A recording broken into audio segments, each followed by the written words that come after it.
Bom, lembrando que a gente viu na aula passada, né? Foi a estrutura de permutações. Então, a permutação é a situação em que você tem uma quantidade n de elementos e você quer saber de quantas formas você pode ordenar esses elementos. Então, a gente denota essa quantidade por P de n, permutar n elementos, e isso é dado pelo número n fatorial, que a definição está na aula passada. Agora, se esses elementos que estamos ordenando, eles têm elementos repetidos, então, por exemplo, anagramas de palavras que têm letras repetidas, então é necessário fazer descontar aqui desse n fatorial as situações em que a gente está permutando letras que são iguais, né? Então, letras indistinguíveis. Nesse caso aqui, uma coisa importante é que o somatório desses n's, então vou colocar aqui ni com i indo de 1 até r, ele tem que ser menor ou igual ao n, certo? Eu não posso ter aqui, né, porque os n são a quantidade de repetições de cada coisa, então aqui eu não estou propondo colocar que seja exatamente igual, ou seja, eu não preciso colocar 1 se não houver repetição, né? Eu coloco somente os números dos repetidos e daí divido por eles aqui, certo? Aqui, claro, esse n, né, a gente sempre está trabalhando com n natural e inclusive o zero. Tem sentido essa fórmula, inclusive, para o zero. Que seria, né, de quantas formas você pode permutar zero elementos? Bom, seria zero fatorial, que é 1, que é não fazer nada, né? Mais ou menos essa ideia, então a gente consegue estender para o zero essa fórmula também. Ok? Muito bem. Então, vencida a questão da permutação, vamos falar agora do arranjo. Então, arranjo é uma questão muito simples, é uma situação muito simples, que, aliás, a gente já trabalhou na aula passada, só não viu com esse nome. Então, para introduzir esse assunto, eu trouxe aqui um exemplo. Então, sabendo que o pódio olímpico dessa prova, que é a prova de 100 metros rasos, que eu estou me referindo aqui, nos Jogos Olímpicos de 2012, é composto dos 3 primeiros colocados, de quantas maneiras distintas o pódio poderia ser composto.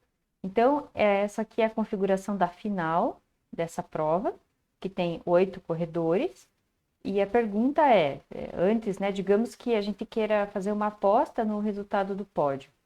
Então, a gente poderia estar interessado em saber qual a probabilidade de um determinado resultado sair, né? É claro, sem considerar aqui favoritismos entre os corredores. Então, de forma bem ingênua, digamos assim, qual é a chance de uma dada configuração, né? Aqui a gente ainda não está falando de probabilidade, então a gente quer apenas contar de quantas formas esse pódio pode ser formado. Digamos que a gente é a pessoa que está propondo a aposta, né? E a gente precisa dar a opção de todas as configurações possíveis para o apostador. Então, quantas são essas formas? Bom, então, nessa situação, a gente tem aqui 3 espaços, que são os 3 lugares no pódio, e, por exemplo, aqui para o primeiro lugar no pódio, a gente tem 8 opções, que é qualquer um dos corredores, a princípio, pode ganhar. No segundo lugar, a gente tem 7, porque esse cara que foi para o primeiro lugar não pode estar no segundo. E para o terceiro lugar, não pode ser nenhum dos 2 anteriores. Temos 6 opções. Então, pelo princípio multiplicativo, em cada etapa a gente fez uma escolha. Então, basta multiplicar esses números. Então, 8 vezes 7 é 56, que temos que multiplicar por 6. Vou fazer a conta aqui na calculadora para ser mais rápido. Então, 336 possibilidades de aposta, digamos assim, né? Ok? Então, essa situação é o que a gente chama de arranjo. Então, o arranjo Se já está a definição aqui? Não. Então, vou falar aqui de forma intuitiva primeiro. O arranjo nada mais é do que você tem uma quantidade de coisas que você quer arranjar uma parte delas numa determinada ordem. Então, é o que algumas pessoas falam que seria assim, o arranjo, no arranjo importa a ordem, né? Então, importa se o pódio vai ser o Usain Bolt em primeiro, Tyson Gay em segundo, ou o contrário. São opções diferentes, né? Então, arranjo leva em consideração a ordem que você está pegando as coisas. Bom, vamos ver um outro exemplo antes de ver a definição. Então, isso aqui é uma foto de um cadeado, que normalmente a gente usa para aprender bicicleta, né? Então, aqui eu tenho, nesse cadeado eu tenho 4 roletas aqui com números. Então, vamos mudar aqui esse exemplo para ficar condizente com a figura. Se uma pessoa quer abrir um cadeado com senha de 4 dígitos, vamos mudar aqui. De 4 dígitos. Na pior das hipóteses, quantas tentativas ela terá que fazer? Né? Então, digamos que você esqueceu a senha do seu cadeado e você tem que tentar todas até que alguma dê certo. Isso também nos diz sobre a segurança desse cadeado. E esse raciocínio vai estar associado também com senhas na internet e tudo mais, né? Então, bom, eu tenho aqui 4 posições no meu cadeado. E quantas opções eu tenho aqui para a primeira posição? Então, aqui nesse exemplo, ó, a gente tem aqui o número 1 e depois o 6. Então, tá aparecendo que esse cadeado, ele não tem os algarismos de 0 a 9, ele tem os algarismos de 1 a 6. Né? Então, uma pergunta aqui, um dado que deve ser dado pelo problema é quais algarismos, quais dígitos a gente tem disponíveis no cadeado. Então, como eu estou querendo vincular com a figura, vamos pensar, né, que os dígitos, vou montar um conjunto aqui, os dígitos vão de 1 até 6. E a gente vai ter que pegar números nessa faixa, tá? Claro que o problema pode ser analisado também com dígitos de 0 a 9. Mas então vamos focar aqui nesse, inclusive é uma foto do Mercado Livre, é um cadeado que está sendo vendido. Então, vamos ver quão seguro ele é, né? Quantas tentativas eu tenho que fazer para abri-lo com certeza. Então, aqui no primeiro, eu tenho que escolher um dos 6 números, entre 1 e 6. Então, tem 6 opções. No segundo, também tenho 6 opções. No terceiro, 6 opções. E no quarto, 6 opções. Ou seja, a gente não vai diminuindo, como no exemplo anterior, porque não há restrição de que o segundo número seja diferente do primeiro. Né? Eu posso, por exemplo, escolher a senha 1, 1, 1, 1. Então, no caso, a gente tem aqui 6 a quarta. Também vou fazer a conta na calculadora aqui. Então, se eu não errei, é 1.296. Então, eu tenho que fazer 1.296 tentativas para conseguir abrir esse cadeado. Por curiosidade, vamos pensar na situação que fossem 3 dígitos de 0 a 9. Será que vai dar mais ou menos possibilidades de combinação? Então, a gente teria 3 dígitos e 10 dígitos aqui possíveis para cada posição. Então, seria 10 vezes 10 vezes 10, ou seja, 10 ao cubo, ou seja, 1.000.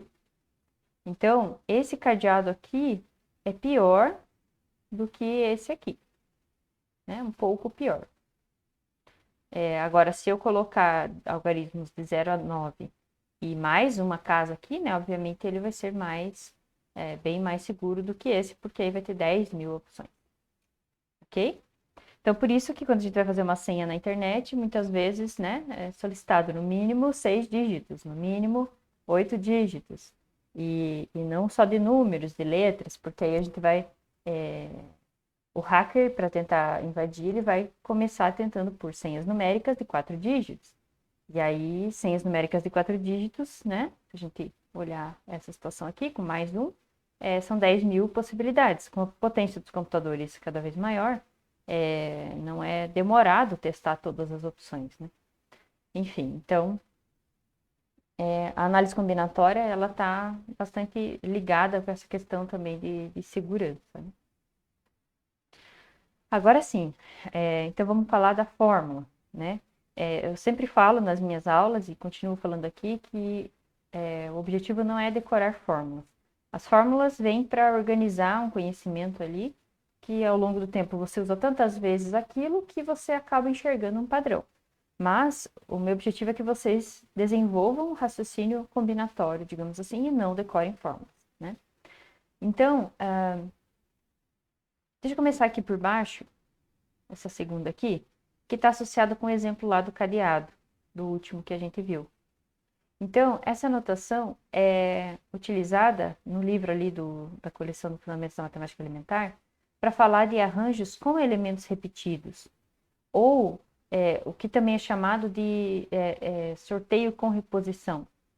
Então, AR, NR, quer dizer você arranjar N elementos R a R, ou seja, você pegar R elementos de uma coleção de N. Uma coleção de N elementos. Só que essa escolha, se a gente pensasse num sorteio, por exemplo, né, você tem bolas numeradas de 0 a 9, esse sorteio é com reposição. Então, eu faço uma escolha, tipo, escolhi o 0, aí eu ou sorteio o 0. Aí eu reponho esse 0 lá e sorteio de novo, de modo que na segunda pode voltar a ser o 0 sorteado. É a situação do cadeado, em que você pode escolher 0 na primeira, 0 na segunda. Então, essa situação de arranjo com elementos repetidos ou sorteios com reposição, em que importa a ordem, né, do que está sendo sorteado, a quantidade de possibilidades nada mais é do que n elevado a r, ou seja, a quantidade de elementos que você tem elevado à quantidade de elementos que você precisa escolher. Ok? Muito bem. Agora vamos voltar aqui para cima, que é a definição do arranjo mais, digamos, que mais vai ser usada, né? Isso aqui é muito simples, né? É uma aplicação direta do princípio multiplicativo. Então, essa fórmula também é muito simples, né? Então, ela não é tão importante, digamos assim. Você resolve intuitivamente bem fácil. Agora, arranjo sem elementos repetidos ou é o equivalente a um sorteio sem reposição, que é a ideia do exemplo do pódio. Então, uma vez que você escolheu, selecionou, sorteou alguém para a primeira posição, essa pessoa tem que sair de quem pode entrar na segunda posição aqui. Então, nesse sentido, se você quer sortear R coisas ou selecionar R coisas de um conjunto de N coisas, a chance não, a quantidade de opções será dada dessa forma. A primeira escolha você tem N opções, a segunda, N menos 1. E assim por diante até essa última aqui. E essa última é N menos R mais 1, porque na verdade aqui é como se fosse N menos R menos 1. Então aqui, essa primeira é N menos 0. Não sorteei ninguém, estou sorteando primeiro. Daí na hora de sortear o segundo, eu tiro 1. Na hora de sortear o Résimo, que é a última etapa, eu tenho que tirar os R-1 anteriores, que foram sorteados já. Então, por isso, assim, e daí quando eu distribuo, fica mais aqui. Agora, esse número, ele pode ser escrito usando o fatorial, dessa forma. Então, você pega o n fatorial, que multiplicaria desde o n até o 1, só que você exclui esse finalzinho aqui, né? Qual seria o próximo termo aqui? Então, vejam que eu estou sempre diminuindo, eu estou tirando 1 a cada vez que eu ando. Então, se eu tirar 1 daqui, eu teria aqui n menos r. Então, é do n menos r até 1 que tem que ser descontado. E isso nada mais é do que o n menos r fatorial. Por isso vem no denominador e cancela, então, com a parte de cima, né, com o final do n fatorial, gerando apenas a fórmula que a gente quer, certo? Então, essa é a conhecida fórmula de arranjo de n elementos R a R, ok? Aqui, só para constar, poderia ser escrito assim também, N R a R. Tem a condição, né, que é importante nessa notação, e também nessa, para a gente não se confundir, que o R tem que ser menor ou igual do que o N, é claro. Você não pode escolher uma quantidade maior de coisas do que o que você tem, porque você não tem reposição. Isso não acontece aqui embaixo, né? Aqui embaixo, como eu tenho reposição, como eu posso pegar a mesma coisa várias vezes, o R pode ser maior do que o N. Agora, aqui não. O R tem que ser obrigatoriamente menor do que o N e ambos maiores do que 1 para ter sentido, né, eu fazer essa escolha. A gente poderia pensar que no zero, talvez, né, como no caso degenerado, mas não vamos fazer isso. Eu já vi essa notação invertida aqui, tá? Em alguns lugares, mas me parece que é mais comum assim. Eu não gosto muito dessa notação, eu prefiro assim que eu não me confundo. Mas, independente disso, lembrem sempre que o número maior é o N, né? É o número da coleção, e o R é quantos você está pegando dessa coleção. E por último, uma observação aqui, vejam que se você combinar, arranjar de uma quantidade de N elementos, nada mais é do que permutar esses elementos, porque você está pegando toda a tua coleção e está dizendo como ela será ordenada, não está deixando ninguém de fora. E isso é a ideia da permutação. E se a gente jogar isso na fórmula, né, bate também. Então, n fatorial sobre n menos n fatorial. Ou seja, n fatorial sobre 0 fatorial. 0 fatorial, se vocês lembram, é 1. Então, n fatorial sobre 1 é n fatorial. Certo? Então, a permutação, ela acaba sendo um caso particular de arranjo. Certo? Muito bem, esse foi o slide das fórmulas. Vamos então agora para um exemplo que eu gosto bastante de aplicação dessa questão de arranjo. Bom, então temos aqui dois conjuntos, A e B, e a quantidade de elementos do conjunto A é N, a quantidade de elementos do conjunto B é R. A pergunta é: quantas funções f de A em B injetoras existem? Então, vamos pensar aqui no meu conjunto A, no meu conjunto B, eu tenho uma função f que está levando elementos do A em elementos do B. Eu coloquei aqui como condição apenas que os dois números, né, a quantidade de elementos, são números naturais maiores ou iguais a 1, não é a 0. Porque senão a gente teria o conjunto vazio e seria uma situação degenerada, digamos assim. Então, a gente poderia ter, né, o caso em que o N é menor ou igual do que R, ou o caso em que o R é menor ou igual do que N. Certo? Então, vamos pensar. N é a quantidade de elementos do A, né? Então, aqui eu tenho N elementos, aqui eu tenho R elementos. Para que uma função possa ser injetora, então, vamos lembrar lá, eu tenho que ter os elementos indo em caras diferentes. Para ser função, tem que sair flechinha de todo mundo. Então, eu não posso jogar uma flechinha no mesmo cara. Então, se eu tiver mais gente no A do que no B, ou seja, essa primeira situação, por exemplo, 4 elementos no A e 3 no B, eu não consigo fazer uma função que seja injetora, porque esse último cara tem que ir em algum dos que já receberam. Né? Então, a gente não pode ter essa situação. Então, a primeira coisa que a gente vê é que eu tenho que ter ou a mesma quantidade de elementos ou mais gente no R. Aí, beleza, eu consigo fazer uma função injetora, mesmo que não seja sobrejetora. Certo? Então, essa é a situação. Então, vamos lá. Se R menor ou igual do que N. Então, a gente já está vendo que a condição está batendo com a notação que a gente utilizou lá na fórmula do arranjo, né? R menor ou igual do que N. E ambos maiores ou iguais do que 1. Beleza. Agora vamos tentar contar de quantas formas eu posso fazer isso. Então, a ideia é a seguinte.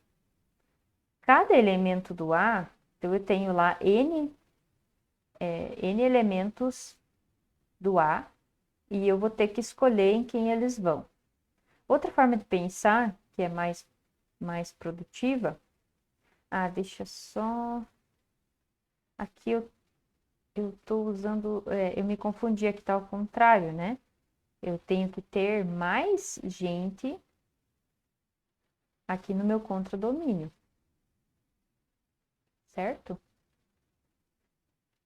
Então, aqui nesse exemplo, em 4 e 5, o N é menor do que o R e eu tenho uma função injetora. Então, é o contrário aqui. A nomenclatura foi dada de forma errada, considerando que se a gente quisesse manter a notação do exemplo anterior. Mas eu não vou mudar aqui para não confundir. Então, na verdade, vou apagar aqui, deixa eu apagar aqui tudo.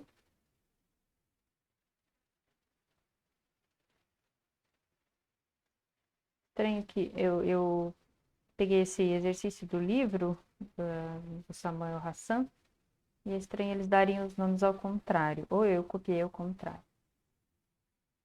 Então, vamos lá. N menor ou igual do que R, ou N maior ou igual do que R. N é o domínio, então eu tenho que ter mais gente no contradomínio. Então, eu tenho que ter R maior. E não isso. Ok? Então, vamos corrigir aqui a nossa condição. N menor ou igual do que R. Agora, só vamos tomar cuidado porque a gente vai ficar ao contrário, né, da notação que utilizamos na fórmula lá. Mas tudo bem, a gente consegue transpor as coisas. Então, se o N é menor ou igual do que R. Essa é a condição. Beleza. Tá. Então, se o R é o maior, é dessa coleção maior que eu tenho que extrair uma quantidade menor de coisas.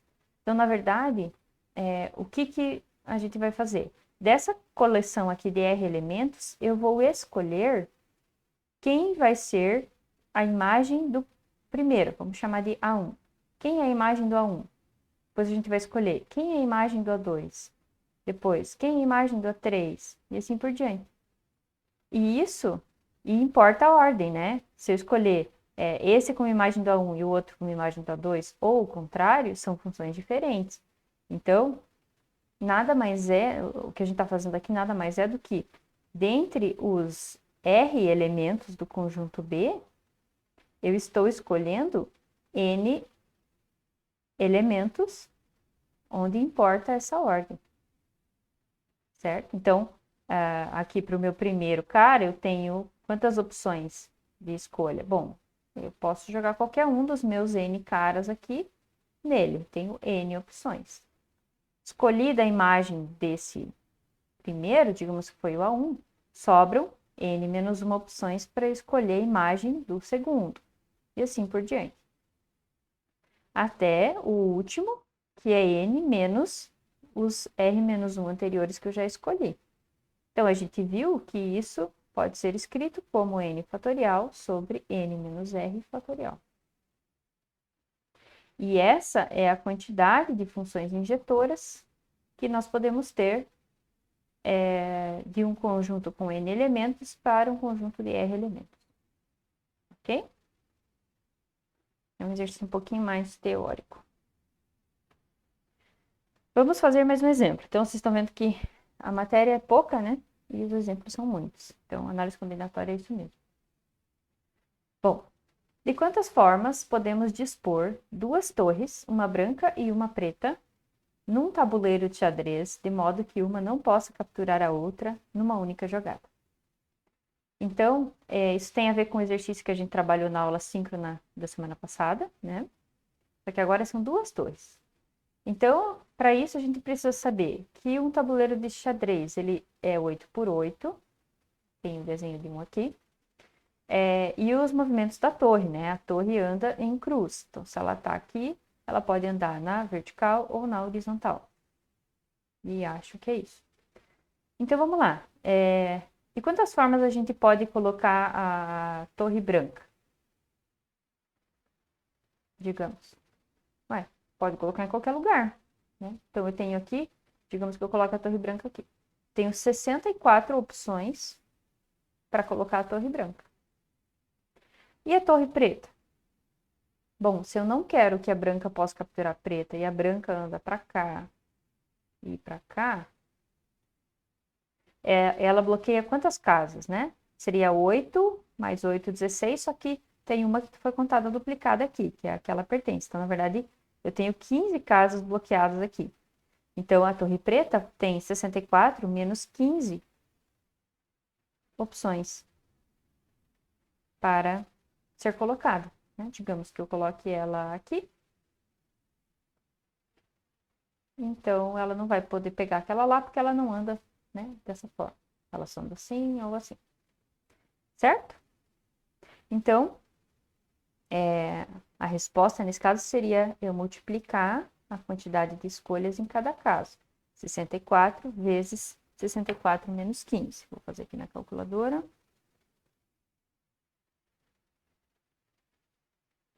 3.136 formas de dispor as duas. Aí vocês poderiam se questionar, né? Será que eu não contei duplicado? Tipo, a preta aqui e a branca aqui é igual ou diferente da branca aqui e a preta aqui? Bom, então é diferente, né? Se você olhar para o tabuleiro, manter ele aqui, desconsiderando simetrias, manter ele assim e olhar para o tabuleiro é diferente. Você está com uma torre preta lá e a branca aqui, ou vice-versa. Então, por isso, a gente está contando aqui, né, nesse exemplo, a gente está contando de forma separada, né, duas vezes essas duas situações. Porque as torres são distinguíveis, elas têm cores diferentes. Certo? E isso aqui, na verdade, não é um arranjo, né? Isso aqui é uma aplicação do princípio multiplicativo. Ok? Mas e se o exemplo fosse com torres indistinguíveis? Então, de quantas formas podemos dispor duas torres pretas num tabuleiro de xadrez de modo que uma não possa capturar a outra numa única jogada? Supondo que torres de cores iguais pudessem se capturar, né? Que não é uma situação de jogo. Então, isso aqui está mais próximo do exercício que a gente resolveu, não, que eu propus para vocês na semana passada. Lá a gente tinha 8 torres pretas, ou seja, 8 torres indistinguíveis. Aqui a gente tem duas, tá? Então, da mesma forma, a gente poderia, né? Tem 64 opções para escolher, para colocar a nossa torre preta, a primeira torre preta. Então, eu vou chamar aqui de P1, 64 opções. A outra torre, digamos que eu coloque aqui, vou chamar ela de P2, preta 2, tem 64 menos 15 opções, porque eu não posso colocar ela nessas casas onde a outra torre a capturaria. Agora, eu colocar P1 e P2 ou P2 e P1, se a gente olhar para isso, não importa, né? As duas opções são a mesma configuração, porque eu não consigo distinguir uma da outra. Ou seja, então, essas duas coisas que foram colocadas, elas podem permutar entre elas que a gente não vai perceber, digamos assim, a gente não vai contar essa opção. Sendo assim, como que a gente faz nesse caso? A gente vai multiplicar, aqui como a gente fez antes, só que eu preciso lembrar que quando eu fiz isso, eu contei tudo duplicado, porque a P1, P2 e P2, P1 foram contadas duas vezes. Então, eu divido por 2. Esse 2 nada mais é do que a quantidade de formas que esses dois objetos podem permutar entre si. No caso, eu tenho dois objetos, né? Então, seria 2 ou 2 fatorial, que é a mesma coisa nesse exemplo, certo? Então, isso, fazendo aqui na calculadora, o resultado da conta anterior, dividido por 2, 1568 formas de colocar essas duas torres que são indistinguíveis num tabuleiro. Então, agora a gente vai falar de combinação.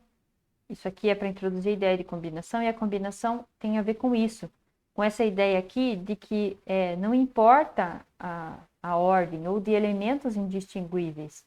E aí você precisa descontar essas coisas que foram contadas duplicadas ou triplicadas, enfim.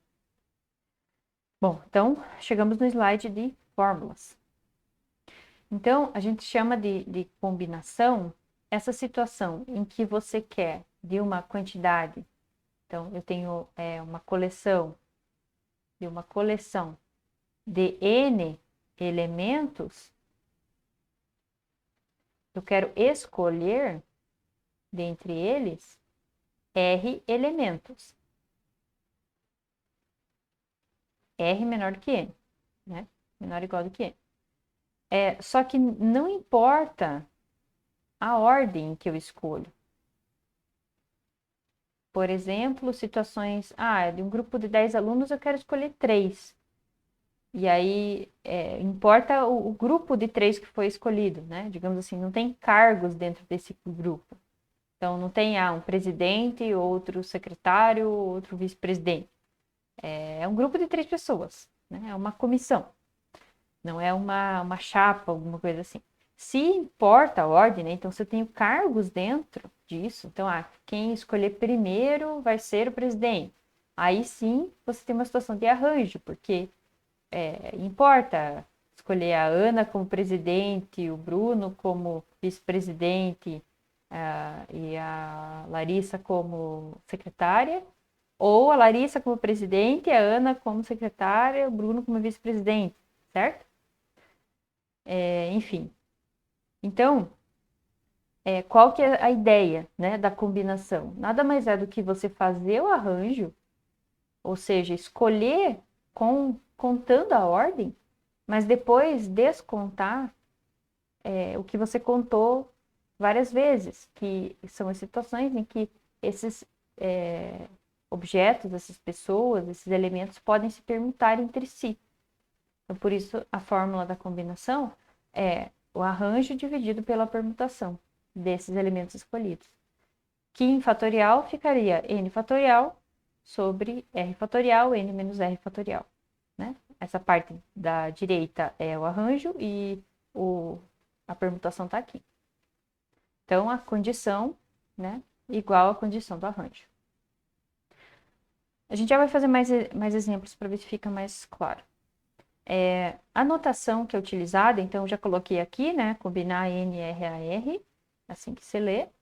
Também pode usar aquela notação, combinar N, R, A, R, né, embaixo e em cima, e como eu falei também, às vezes aparece ao contrário, mas é só você saber que o maior é a quantidade total, né, é o N, não tem como ser diferente.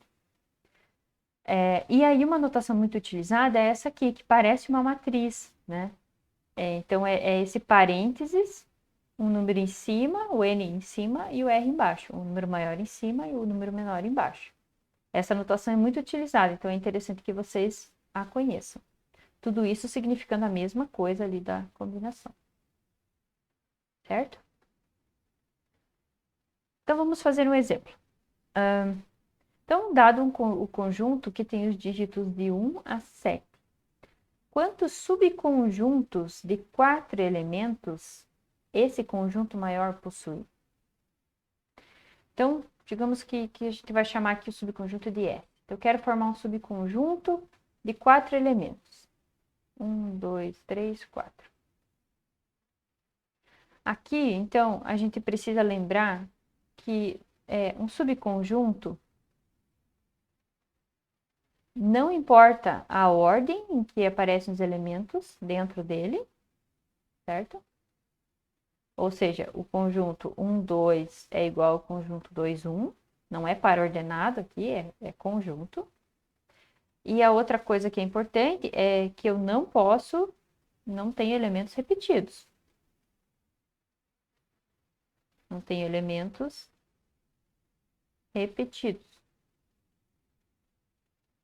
Ou seja, você não pode escrever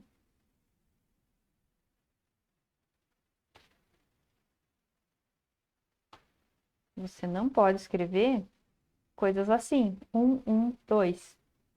Isso não pode ser escrito. Você escreve 1 e 2. Você diz quem são os caras que você pegou daqui, tá? E essa ideia de formar subconjuntos é o que motiva essa definição da combinação, tá? Bom, então vamos lá. Quantas opções eu tenho aqui para formar esse subconjunto? Então vamos pensar como eu falei anteriormente, né? Então é como se eu tivesse aqui 4 opções para a primeira. 4 não, desculpa, 7, né? Eu venho aqui e escolho o meu primeiro cara. Bom, tenho 7 opções para cá. Depois que eu escolhi esse, não pode ter repetido. Então, eu tenho 6 opções para escolher o segundo cara. 5 para o terceiro cara e 4 para o terceiro cara. Beleza, escolhi 4 elementos para fazer parte do meu subconjunto. Só que quando eu fiz isso, tá na minha fala, eu escolhi quem é o primeiro, quem é o segundo, quem é o terceiro, quem é o quarto. Mas não importa quem é o primeiro, quem é o quarto, né? Importa quais que eu escolhi. Então, do jeito que se eu mantiver essa contagem assim, eu estou contando, por exemplo, o conjunto 1, 2, 3, 4 como uma opção e o conjunto 2, 1, 3, 4 como outra opção. E o conjunto 1, 2, 4, 3 como outra. E assim por diante. Se eu for listar todas as possíveis ordens desses 4 elementos, quanto que eu vou obter? Nada mais estou fazendo do que permutar 4 elementos, né? Então, estou permutando 4 elementos. Ou seja, eu vou ter 4 fatorial formas de organizar isso aqui. Então, eu venho aqui e divido por 4 fatorial. Porque aí o que eu contei 4 fatorial vezes, quando eu divido, virou uma coisa só, que é 1, 2, 3, 4. Né? Esses 4 números não interessa a ordem. Bom, então vamos fazer a continha aqui. 7 vezes 6 vezes 5 vezes 4. 4 vezes 3 vezes 2 vezes 1. Dica: procurem cancelar os termos para não trabalhar com números muito grandes. Então, tem um 6 e aqui um 6. Esse 1 não faz nada. 7 vezes 5, 35. Então, esse 35, vamos conferir se está certo, porque o que a gente fez? A gente combinou 7 elementos 4 a 4. A gente pegou de 7 elementos, 4 deles. Então, vamos conferir aqui do ladinho. Eu combinar 7 elementos 4 a 4 nada mais é do que 7 fatorial sobre 4 fatorial, 7 menos 4 fatorial. Ou seja, o 7 fatorial, quando eu dividir ele por 4 fatorial, ele já vai eliminar a parte final do 7 fatorial. Então, eu já vou escrever só 7 vezes 6 vezes 5. O próximo seria 4, 3, 2, 1, que cancela com isso aqui.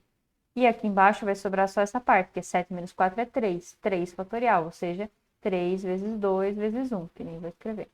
Bom, isso aqui cancela, né? O 6 com o 6, e nada mais dá do que 35. Então, tá certo, né? Fiz a conta aqui com dois caminhos diferentes, digamos, usando a fórmula, né? Interpretando que isso é uma situação de combinação e usando a fórmula, ou pensando no arranjo dividido por permutação, deu a mesma coisa. Ok? Se vocês estão com dificuldade de entender, não tem outra coisa para fazer senão fazer um monte de exercícios, né? Então, peguem a listinha de exercícios e vão trabalhando. E me perguntem se tiverem dúvidas. Aqui a gente tem a combinação dessas coisas que a gente viu é a mais importante, é a que mais vocês vão ver, tá? Então, depois que a gente aprender binômio de Newton, triângulo de Pascal, todas elas vão ser baseadas aqui na combinação. Muitas fórmulas utilizam esses chamados números combinatórios. Números combinatórios. E por isso, então, a gente vai fazer um esforço aqui para estender esses números combinatórios para permitir zeros aqui, tá? Então, para fazer isso, vamos pensar naquela ideia de subconjunto, né? Então, vamos pensar que a gente tem um conjunto com N elementos, e desse conjunto com N elementos, eu quero extrair um subconjunto com 0 elementos. Qual é quais são, a princípio, os conjuntos com 0 elementos que vocês conhecem? Apenas o vazio, certo? Então, e o vazio é subconjunto de qualquer conjunto. Então, a resposta é 1. Então, eu tenho um subconjunto de 0 elementos de um conjunto de n elementos. E se a gente for jogar na fórmula, n fatorial sobre 0 fatorial n menos 0 fatorial, funciona, porque fica n fatorial, 0 fatorial é 1, n menos 0 é n fatorial, ou seja, cancela aqui, ficou 1. Da mesma forma, de um conjunto com 0 elementos, ou seja, o vazio, eu quero um subconjunto com 0 elementos. Vazio é subconjunto de vazio, né? Porque é subconjunto de qualquer coisa. Então, temos também 1, e também funciona aqui na fórmula, se eu substituir, fica 1 sobre 1 vezes 1, tudo 1. E por último, eu quero um subconjunto de n elementos de um conjunto com n elementos. Bom, existe e é o próprio, né? Então, o próprio conjunto sempre é subconjunto dele mesmo. Então, eu tenho um subconjunto de elementos de um conjunto de n elementos. Se eu jogar na fórmula tudo n aqui, então vai ficar n fatorial sobre n fatorial, 0 fatorial. 0 fatorial é 1, então fica fica n fatorial sobre n fatorial vezes 1, ou seja, 1. Certo? Então, agora, a gente pode escrever o nosso número combinatório permitindo zeros aqui, tá? Lembrando que esse R e esse N, eles são números naturais, né? Não precisa tirar o zero agora porque a gente está permitindo o zero. Só apagar aqui. Então, R e N são números naturais. A gente está falando aqui de contagem, né? Para contar não tem negativo, não tem fração. São sempre números naturais. Ok? E eu coloquei aqui também, aproveitando o slide, uma foto, essa foto da minha calculadora, mas vocês podem pesquisar na internet como funciona a calculadora de vocês. Então, a minha, que é essa edição aqui, digamos, esse modelo aqui, tem as teclas de arranjo e combinação aqui, ó. São a segunda função do vezes e do dividir, tá? Eu dei um zoom aqui. Como que, pelo menos, a Cássio denota, né? Esse NPR nada mais é do que o arranjo de NRR. Ele usou P até porque a permutação, né? A gente viu que NN é a permutação. Então, ele está falando de permutar N elementos RR, mais ou menos isso, tá? Então, esse NPzão R é o arranjo. Então, basta vocês virem aqui e digitarem o número, por exemplo, a conta que a gente fez anteriormente. Vamos ver aqui. De arranjo foi essa aqui, a primeira. Então, a gente arranjou esses 8 atletas 3-3. Então, se fosse para fazer isso na calculadora, aí testem na calculadora de vocês, bastava vocês digitarem lá. Então, no primeiro exemplo, vocês teriam que digitar o 8 atletas, daí a tecla, depois a tecla NPR, depois digita o 3. E aí o igual. E aí vocês obteriam o mesmo resultado que lá, tá? Usar a calculadora ajuda a conferir, né, as contas, tudo mais. Não sejam escravos dela, porque daí chega no Enem ou no vestibular, vocês não podem usar. Aí o último exemplo que a gente fez, que era de combinação, que era os 7 números que eu queria formar subconjuntos de 4 elementos. Então, a gente precisava, né, combinar 7, daí a tecla NCR, 4 a 4. Aperto igual e vocês obteriam lá o 35 que a gente obteve. Certo? Como são segundo as funções, no caso da minha calculadora, antes de apertar a tecla, teria que apertar aqui o Shift, né? O Shift, que é essa tecla aqui em cima, para ir para a segunda função. Então, aqui também teria que apertar o Shift. Mas eu não vou focar muito nisso, porque cada calculadora vai funcionar diferente, tá? Existem calculadoras na internet, sites, né, que calculam os números combinatórios, mas se vocês tiverem uma calculadora científica, é legal vocês identificarem nela quais são os botões que fazem arranjo e combinação, se é que ela possui, né? Então, para isso, façam suas pesquisas, olhem o manual, enfim. Ok. Bom, vamos então para um exemplo. Esse é o último, se eu não me engano. E diz o seguinte: de quantas maneiras podem ser escolhidos três números naturais distintos, de 1 a 30, de modo que sua soma seja par? Certo? Então, foi um exercício aí que, pelo que eu peguei, foi um exercício de vestibular, em algum momento, em algum lugar. Então, a primeira coisa que a gente tem que lembrar é que a soma de três números, para que ela seja par, o único jeito é eu ter três números par ou um número par e dois números ímpares, certo? Porque se eu tiver todos ímpares, dois ímpares somados sempre dá um número par. Então, somando um terceiro ímpar, daria ímpar. Ou somando dois pares, daria um número par e um único ímpar daria ímpar. Então, a única configuração, as únicas configurações possíveis para que eu tenha três números somando par é assim: par, par, par ou par, ímpar, ímpar. Beleza. Então, aqui a gente já acabou de dividir em casos, né? Dois casos a nossa situação. Ok. Agora vamos lá. Quantos números pares eu tenho aqui entre 1 e 30? Então, eu tenho 15 números pares e 15 números ímpares, certo? Né? Tem que tomar cuidado aqui. Como começou no ímpar e terminou no par, é 15 e 15. Se tivesse começado no zero, aí seria 16, 15. Ou se terminasse no 31, né? Então tem que ter esse cuidado. Mas no caso aqui são 15 de cada. Então eu tenho que escolher esses números para somar. A soma é comutativa, ou seja, não importa se eu somo o primeiro com o segundo ou o segundo com o primeiro. Então, isso aqui é uma situação de combinação. Porque não importa quem que eu escolhi primeiro, quem eu escolhi depois, né?